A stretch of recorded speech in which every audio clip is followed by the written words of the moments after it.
Between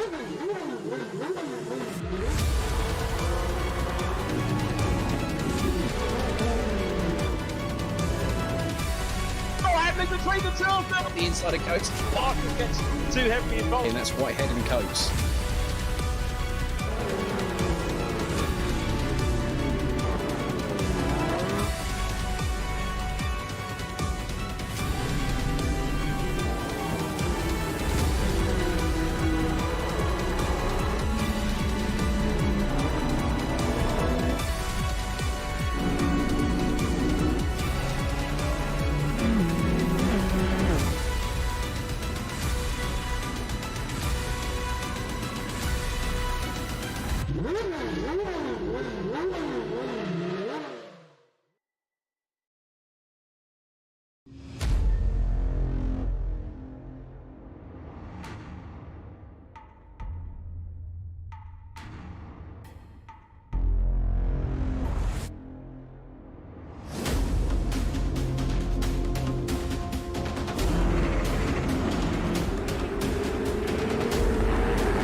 Well, good evening, everyone. Welcome to the VRRC and the beginning of the second half of the Porsche Cup Championship.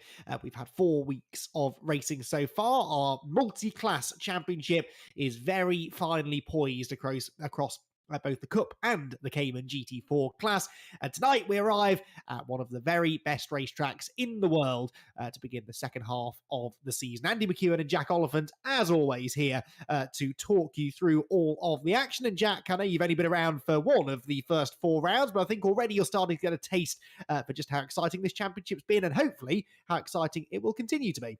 Yeah, Oulton Park is an unbelievable circuit, Andy, as we both know, but it does have a bit of a reputation to be a little bit processional. And if any set of cars and any set of driver can make it exciting, it's these set of drivers and these set of cars. I'm really looking forward to it. The 911 and the 718, the GT4 version of the Porsche, they were brilliant last week at Vallelunga. It gave us some proper action. Not many penalties either, which is what we'd like to see. Hopefully, Oulton Park, people will be trying around the outside, up the inside, going around the outside of Druids is always a favourite one to see some sparks, shall we say. But people always seem to try it. So, yeah, it's going to be a good round.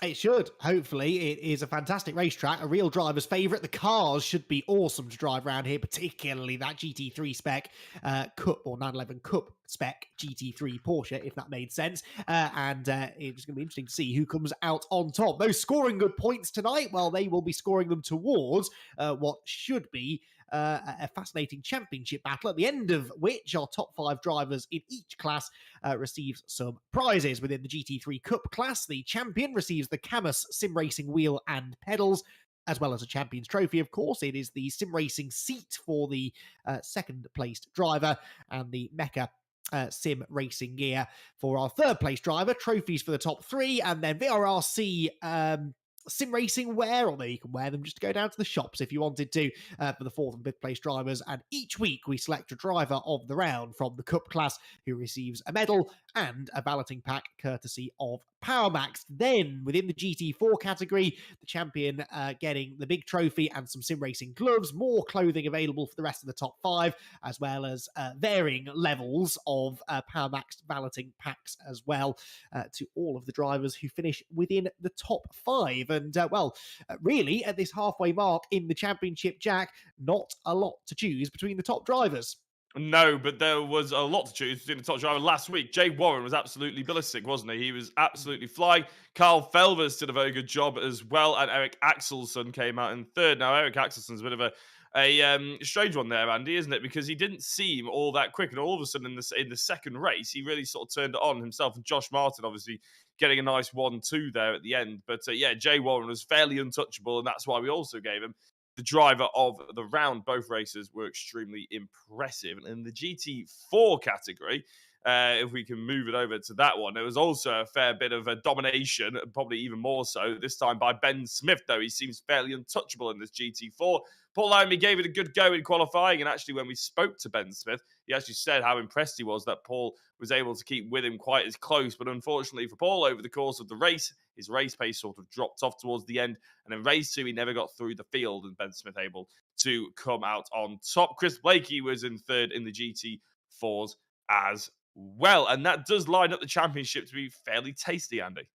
It certainly does. Within the GT3 category, that pair of top 5 finishes for Kyle Felvis means that he now moves further clear of Theo Mercurius. Now, Mercurius was absent last week and sadly is not racing tonight either, so that will now likely end his championship hopes. It means that realistically now, it's down to the likes of Jay Warren, winner a week ago, and Eric Axelsson, who was the reverse grid winner, to try and close that margin. So it's a reasonable margin, 21 points between Felvis and Warren, with Axelsson a further 5 back. He's then 8 ahead of Nicky Taylor, who is 1 point ahead of Elliot Dalton Ayres, who really had the first bad race of his season so far. A disappointment in race 1 after a spin, I seem to recall. Saw him finish down in 12th place before recovering to 5th in race 2. That became his drop score, though. So he's still well and truly in contention ahead of Andy Dorman, Andy Carroll, Joel Lask, and Josh Martin, who got himself his first podium of the season following his retry race team teammate, Eric Axelsson, home to a 1-2 finish in race number 2.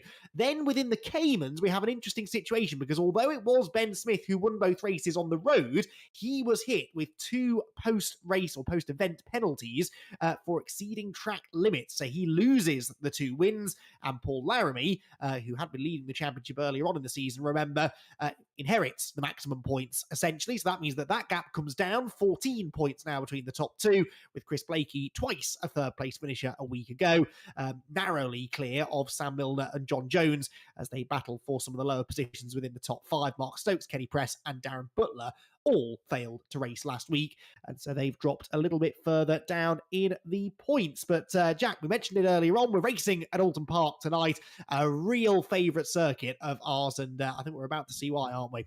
Yeah, and luckily, again, one of the downsides of Oulton Park in real life is the fact you can't really see that much unless you stand up by Cascades and Knickerbrook. But here we've got a beautiful view of the entire track as they go round it. An Old Hall corner, absolutely stunning. We'll see it all as Andy takes us through a lap, but it's one of the special tracks of England and motorsport in the world, to be honest, known as the Green Hell, of course, and are located towards Little Budworth or Tarpley and Cheshire. It's a real gem, and I think everybody from all over the world, sort of when they come to England, it's one of the tracks that they really want to go and race, along with Donington, Brands Hatch, and of course Silverstone for some reason, even though it's nowhere near as good as the likes of Oulton Park and the rest of them. But yeah, Andy, it's a special one, and I believe you can take us for a hot lap around it in one of these GT3 cars.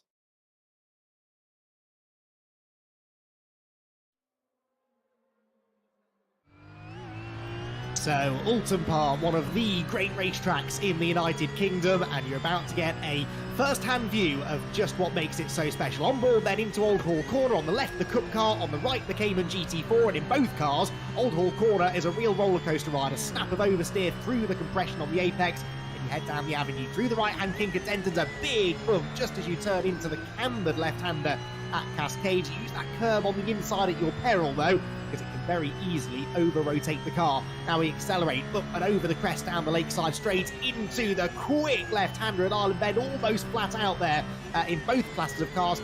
Careful not to drift too far wide, though, because that compromises your angle into the banked right-hand hairpin at Shell, out of which we run through this gradual right-hander, positioning ourselves for the first of the 2 chicanes, hammering the curb there through the left, the right, and then through the final left-hander of the Britain chicane, before accelerating up and over Hilltop, past one of the big spectator areas from where you get a great view of the Oulton Park circuit. We are skipping the Hislop chicane, by the way, and running the old-school Knickerbrook corner, something we can only do in sim racing these days, sadly.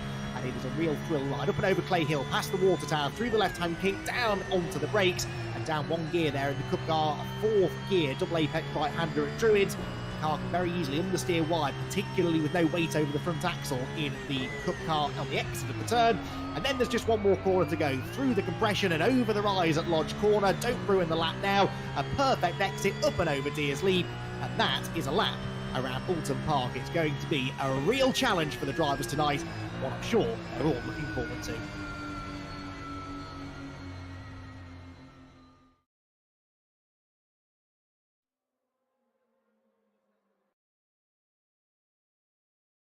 So that is a lap around the Oulton Park circuit, and it's going to be a fascinating couple of races to come a little bit later on. We're into the midst of qualifying now, Jack. 7 minutes to go. We're just past halfway, but we just saw there every corner around this circuit presents a challenge. It's the undulation, the blind apexes, the compressions, and in cars that handle in quite a unique way, let's say, particularly the rear-engined cup cars, this place can be a real handful, can't it?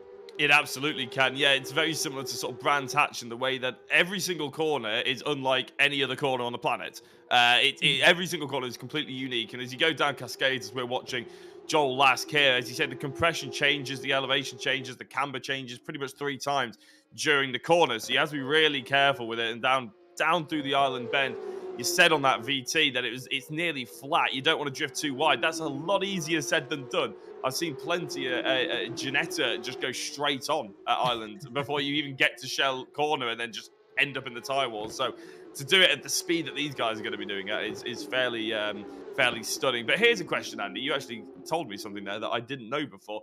We're doing the Knickerbrook, the old style Knickerbrook corner here as they go down towards it instead of doing the chicane. You said we can't do that in real life. How come we can't do that in real life anymore? I didn't know that piece of knowledge.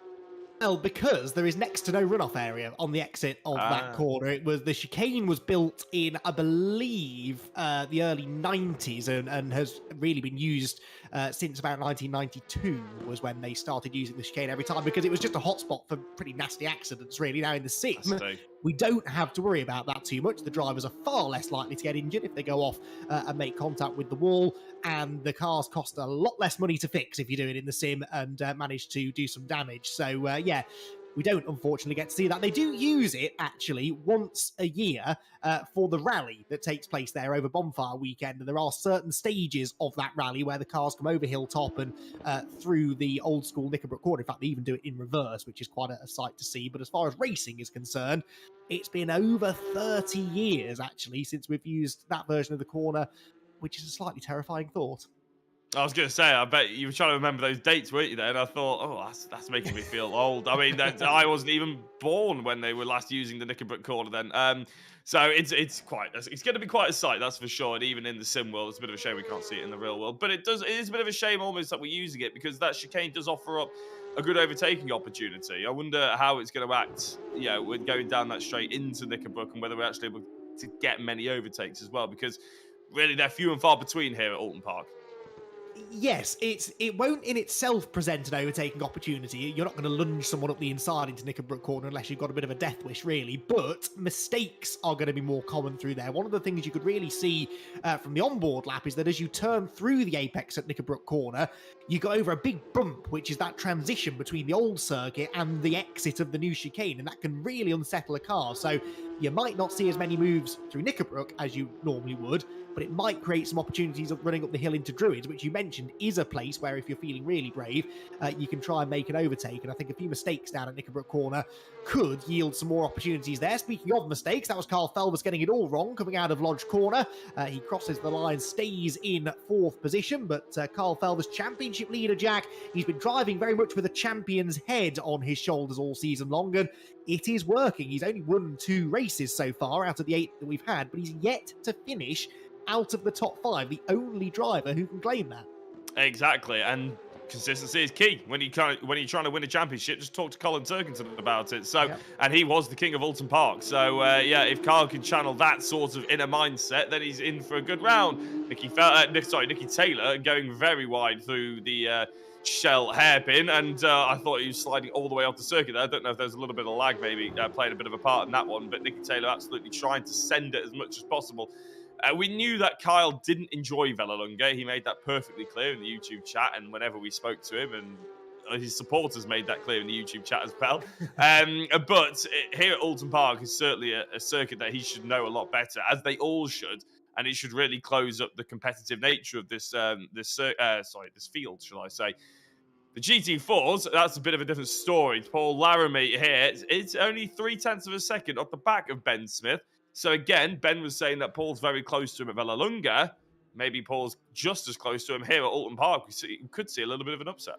The problem for Paul has been that ever since that pesky Ben Smith turned up, you can get within a few tenths a lap of him, but the trouble is Ben is consistently that couple of tenths of a second quicker every lap. And we saw that really in the first race at Vallelunga, didn't we, where Laramie went with him in the early stages, but gradually, lap after lap after lap, Ben Smith would just pull 2 tenths this lap, 3 tenths the next lap, 4 tenths the next lap, and just gradually pull away and almost break the spirit of Paul Laramie, who was just left thinking, well, I can't lap as consistently as him. Now, of course, later turned out that Ben was exceeding track limits, so he'll definitely have that on his mind tonight. In qualifying, of course, exceeding track limits will lead to a lap time being deleted. In the races, though, if you do it too many times, then you get a drive-through penalty, and if you don't serve that drive-through penalty, then 30 seconds are added to your race time. So Ben Smith will definitely be mindful of that, but he should be feeling pretty confident, especially if he can out-qualify Laramie, because as we've said, it's not easy to pass around here. You really need to either have a mistake from the driver in front, or you need to have a good 6 or 7 tenths of a second a lap on them to be able to actually make an overtake. And quite clearly, Laramie doesn't have that sort of advantage over Ben Smith. No, but if we look at it at the front end of the GT3s either, there might not be too much movement if your theory runs true, because Joel Lask is less than a tenth of a second ahead of Andy Dorman, who's in third, wedged in between Elliot Dalton-Ayres, who, as you said, didn't really have the time of his life at Vallelunga, so he hasn't really been on my radar, having only been here for one of those rounds. But at the beginning of the season, Andy, he was saying that he was fairly strong. Well, he looks like he's regained some of that impetus here at Oulton Park, because in second place, very, very quick. Andy Dorman's just gone quicker in sector 2, we could see a potential change in that top 3. If Andy Dorman can string together a sector 3, you never know. Andy Carroll in 7th place here as well, quicker in sector 1. He had to overtake someone through sector 2. It may not be quicker for him coming around the last corner. No, it's not. He's still in 7th place. Jay Warren in 6th. Green sector 1. Carl Felvers green sector 1, but Jay Warren's just gone green sector 2. Andy, this could be a quicker lap. And he could do with it as well, couldn't he? Down in 6th place. Remember, Jay is now carrying 40 kilos of success ballast after his strong week last time out at Vallelunga. So this is not usually a good place to be carrying that weight. Let's see what he can get out of this one, though. Out of Lodge Corner, up and over Deer's Leap. Is he going to improve upon 6th place? Needs to find just over a tenth of a second. Finds more than that. Goes on the front row of the grid. You wouldn't have thought it possible, Jack, to fit another car between Joel Lask and Elliot Dalton-Ayres, but Jay Warren has just managed to do that. The top 3 covered by 27 thousandths of a second.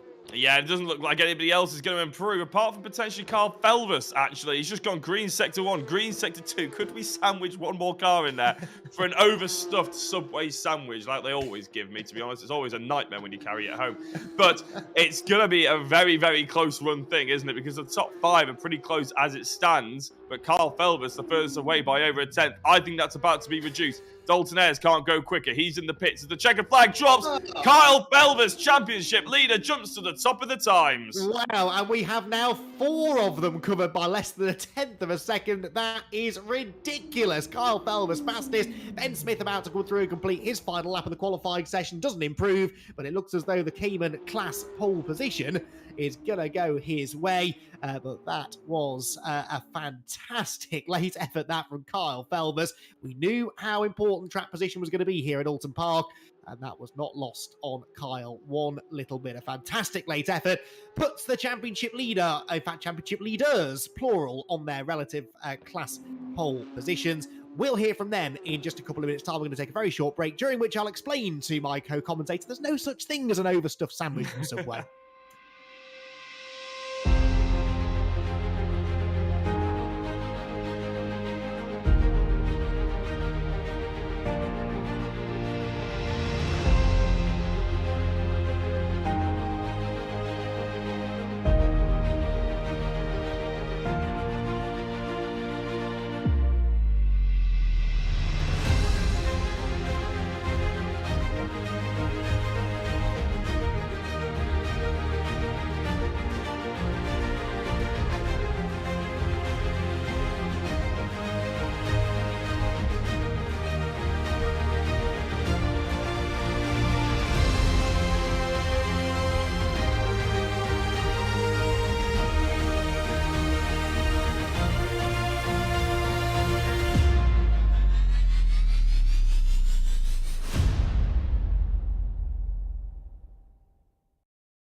Well, another thriller-minute qualifying session complete in the VRRC Porsche Cup, and a late charge to the top for our championship leader, Carl Felvers, who for one moment looked as though he was going to be facing a bit of an uphill struggle, but Kyle managed to find that lap right at the death to move to the top of the grid, and we can catch up with him now. Carl Felvers joins us once again in the commentary box. Well, Kyle, that was quite an impressive late effort, wasn't it, really? Where did you find that time from?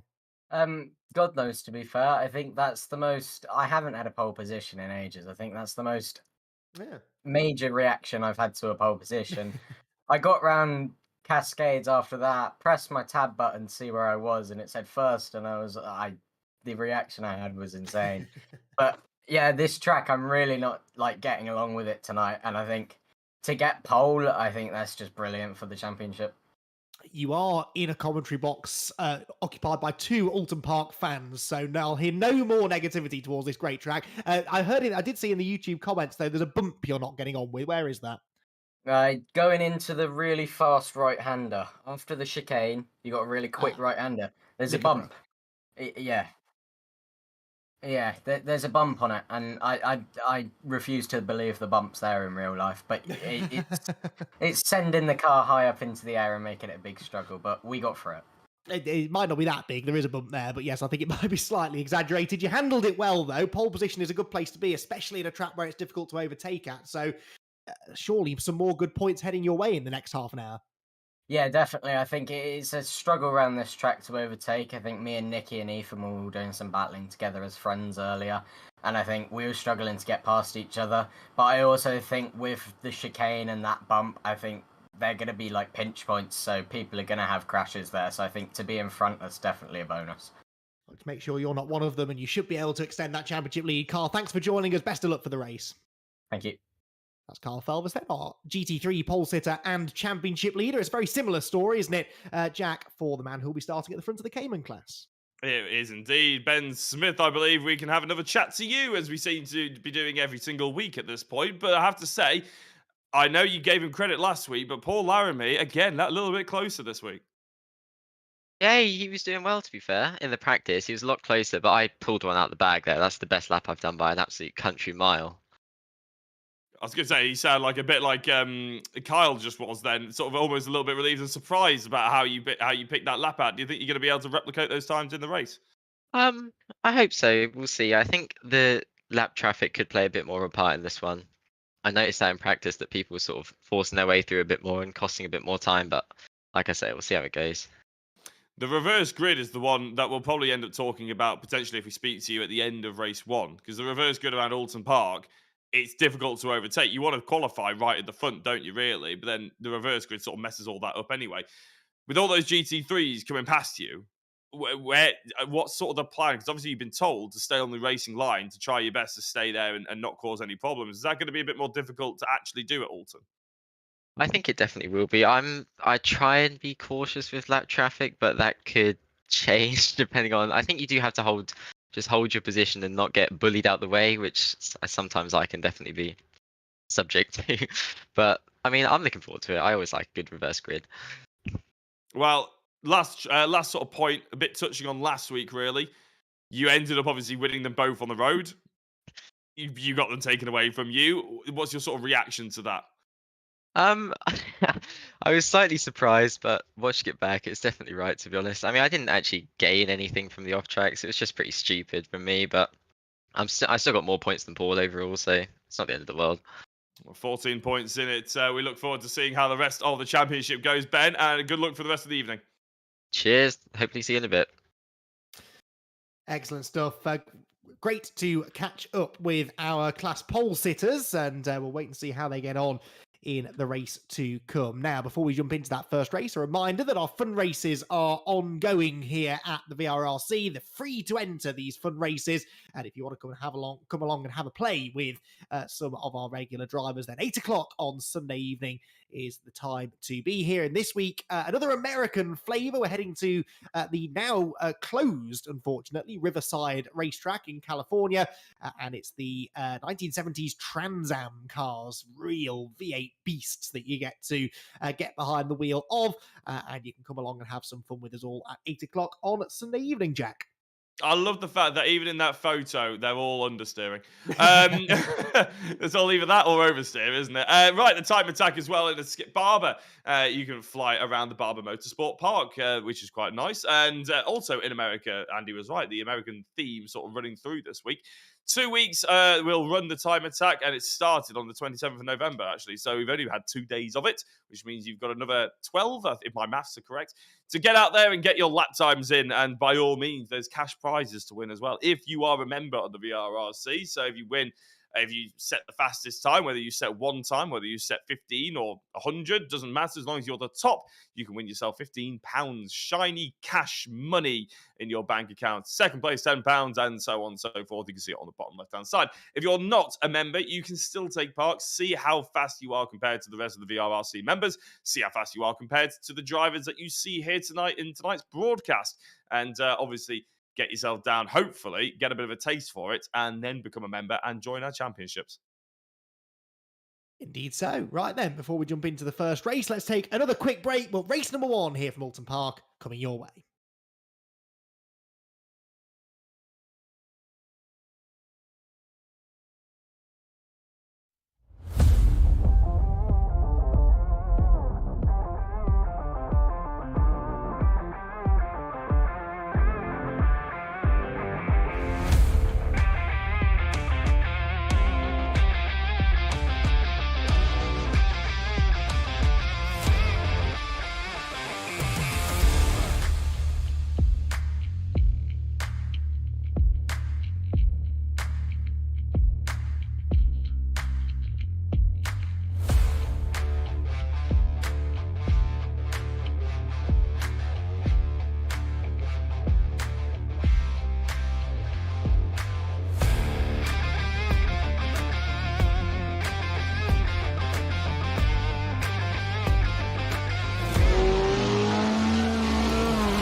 Welcome back, everyone, to the VRRC, the Porsche Cup. The second half of the season is just a few minutes away. The cars will be lining up on the grid as we speak for our first of 2 25-minute races. Well, Jack, what a fascinating opening race we've got in prospect here. A super tight qualifying session. But as I said before, unless you've got really a big pace advantage over the cars around you, not going to be easy to find a way through. So the first sort of 5 or 6 seconds of this race, the run into and through Old Hall Corner for the first time, could be pivotal. It could be, and obviously everybody's going to be trying to line up and move into the Shell hairpin, which is a little bit easier said than done because of the island bend. So this first half will happen, all of a sudden you run out of overtaking opportunities. Maybe the last corner, you can dive one up the inside. We see that quite a lot as well. But really, I would say there's only 2, sort of, I would say in hyphens, easy overtaking opportunities around this track. So you're absolutely right. Who gets off the line first is really pivotal. And one thing that gets spoken about quite a lot, Oulton Park, if you start right at the back of the grid, obviously you're starting uphill. And normally in real life you can't see the lights either, but that's not really a problem in the sim, obviously. But you can see how even the grid at the front, you're sort of looking slightly uphill, and then third or fourth, you're actually going downhill slightly. So even that can change how you sort of remove the clutch and actually get into this race. Speaking from experience there, starting on that steep uphill bit? Yeah, once, and it was truly horrendous. Excellent stuff. Right there, I've we started are from the front though as well. Good. Yeah, that's what I meant. That little uphill bit at the front. Yeah, I don't know what you were talking about. Right then, let's get our first race of the evening underway, shall we? The red lights about to go on. There is your pole sitter and championship leader, Kyle Felvers. Remember, he is 21 points clear of Jay Warren, who effectively is now second in the championship. Can he extend that from pole position? Let's find out. The lights go out. out. Away they go. A brilliant start made by Felvers. Joel Laskell slotted to second, Jay Warren third, so it's grid order at the moment. And that was Elliot Altonaires trying to find a gap up the inside. Out of Old Hall Corner they go, single file though. Felvers leads the way. Joel Lask in second position. And already, Jack, Kyle's starting to make a break. There's one off further back, and that is Andy Dorman. No, Andy Dorman, after a great qualifying effort, is in the barriers already. Yeah, that's a shame for Andy, isn't it? He was one of the 4 drivers. I think that was right in that thick, or 5 drivers even right in the thick of the Subway sandwich. But just like an overstuffed Subway, always a meatball drops out, doesn't it? Unfortunately, there's too many cars on a one-bite piece of track. So we've got 4, luckily, and we've got the rest of the field as well. I think only Andy Dorman is a bit of a victim with that opening lap carnage. I'm really looking forward to see how far this sandwich analogy will Oh, go over I'm the evening. stretching it out. Elvis leads them over the hill, with Joel Lass doing his best to go with him. Jay Warren, not for the first time this season, struggling on cold tyres. It does take him a lap or 2 just to get fully up to speed. There they go through Knickerbrook, and full commitment from Joel Lask. Would you expect anything less, really? Means that he closes right in on Felvers' tail as they head over Clay Hill and up towards the double apex right-hander at Druids Corner. Great camera view there as they come into sight and nail both apexes actually for the top 2. Warren dropping back there in third, with Dalton Ayres and Nicky Taylor now stacked up behind him. Josh Martin sits in 6th position, with Andy Carroll, Craig Curtis, Ethan Hill and Paul Laramie completing the top 10, because look, Laramie has got himself ahead of Ben Smith. Now that's a bit of a turn up for the books, Jack. Really impressive, especially on the opening lap. I wonder what happened to Ben Smith. Did he get caught up with some GT3 action? Did he just not get off the line? He maybe caused the victim of starting uphill and maybe didn't get his clutch properly in. It's something that maybe we'll be able to speak to him afterwards, because frankly we're running out of things to ask him. So it's at least a bit of a talking point for us. But Jay Warren, as we look back at the championship, if he does become a runner-up here,